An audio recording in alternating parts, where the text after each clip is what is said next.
Santa Claus isn't the only one coming to town. Pardon me.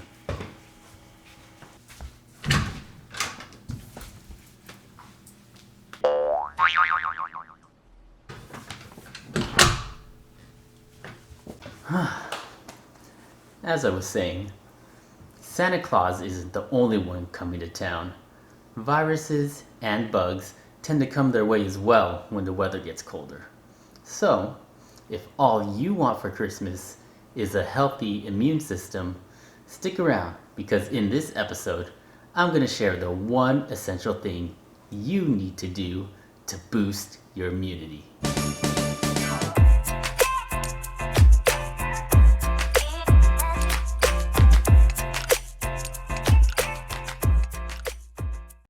Hi, I'm Harry of RealNutritionMD.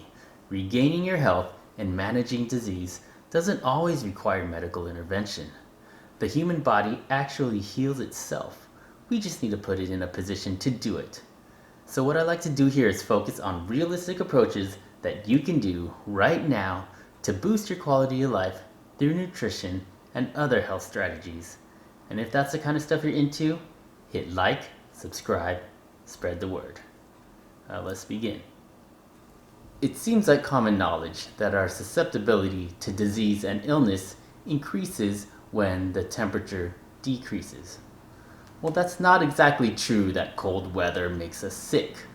Germs, aka viruses, bacteria, and parasites, those are the things that make us sick.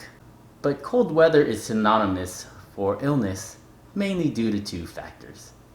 Our most common viruses, specifically the ones that affect our respiratory system, thrive in the cold.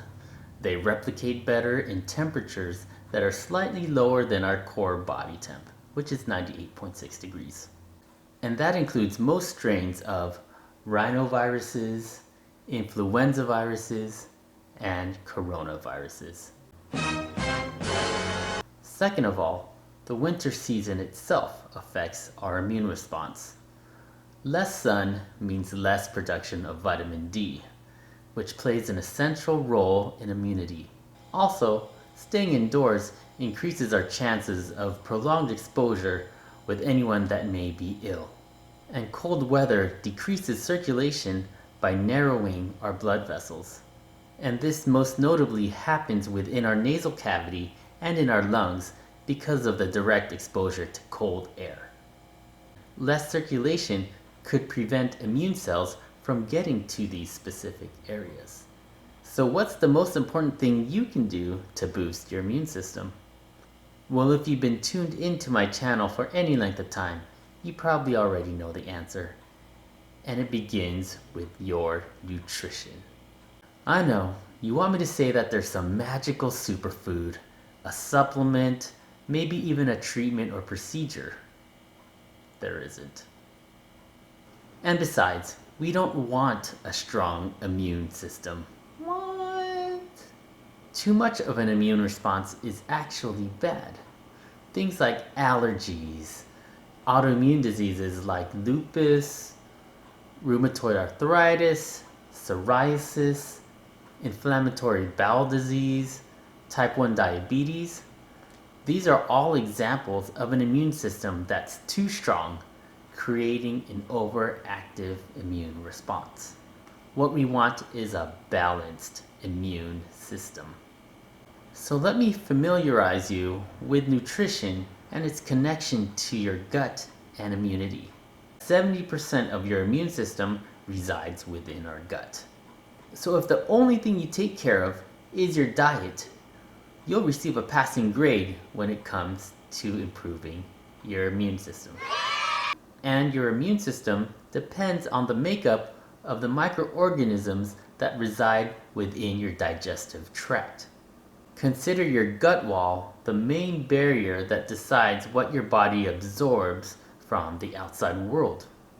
When the gut leaks things into the bloodstream that it normally doesn't let pass, it creates inflammation and compromises your immunity.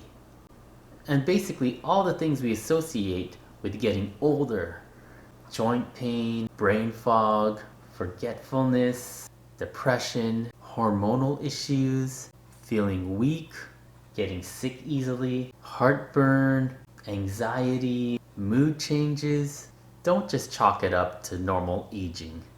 It's very likely diet related. Making changes in your diet won't just only affect your immune system, the thing we're talking about right now, but it'll also have a direct effect on your weight, your energy, your strength, your mental well-being. So what can you do to get your immune system to a better place? Well, I'll give you the short version, and it involves 3 things. Number 1, opt for natural, unprocessed food. It's a lot more accessible than you may think, and it's a simple concept. Just get food in its most natural state. The kind of stuff you need to refrigerate or else it'll go bad. Yes, processed foods do have a long shelf life and last a long time, but that shouldn't even be a high priority thing, especially in a time when food, for a lot of us, is so accessible already. Just get enough to last so it doesn't go bad, and then restock as needed. Pro tip, if it's packaged or has a nutritional label on it, it's likely pretty processed. The more altered and processed the food, the more immunity-crushing toxins you introduce to your system. I agree, it's very hard to eat entirely like this, but make an effort to make more of your food that's as close to nature and as close to the source as possible. The less tampering, the better. Number 2, introduce some probiotics into your life. These are the microorganisms I talked about earlier that reside in your gut. They're bacteria and yeasts that directly affect your immune system. There are supplements you can take, but quality sources that have a variety of good strains tend to be a bit pricey. But they're unnecessary because it's pretty easy to get them through regular intake of fermented foods. Things like yogurts, sauerkraut, kimchi. And number 3, don't forget about prebiotics. Think of prebiotics as the probiotics food. They're in your body to take care of it. And when you don't feed it good things, well, they're gonna turn on you. Prebiotics are the veggies that we already know are healthy. Things like onions, beans, nuts, and legumes, asparagus, artichokes, leafy greens, garlic, whole grains. So load up on eating all those things. After all, you're not just eating for one, you're eating for 100 trillion. I hope you just don't consider this advice during the cold and flu season. A healthy immune system is something to prioritize all year round. An important aspect of immune health involves managing stress through activity and rest. And that's going to be the focus of my next installment in this series of navigating the holidays. I hope you come back. Till next time.